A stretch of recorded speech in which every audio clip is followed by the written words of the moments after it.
लेकिन ये जो सामरी के बारे में एक मिथ मशहूर है ना कि वो कोई जादूगर था। जादूगर नहीं था वो। अस्सलामुअलैकुम वरहमतुल्लाहि वबरकातुहू।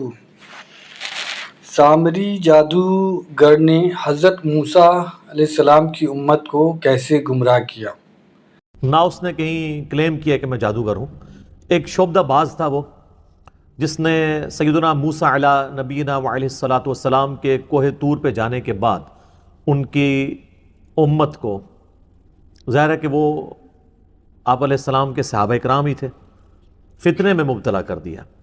इस हाल में कि उनके अपने छोटे भाई, बल्कि बड़े भाई, मनसब नबूवत के एतबार से छोटे थे, उम्र में उनसे बड़े थे, सैयदना हारून अला नबीना अलैहिस्सलातु वस्सलाम, वो भी उनमें मौजूद थे। इसके बावजूद उसने इस किस्म का फितना उनमें डाला कि वो कौम बनी इसराइल जो है वो उस फितने के अंदर मुब्तला हो गई।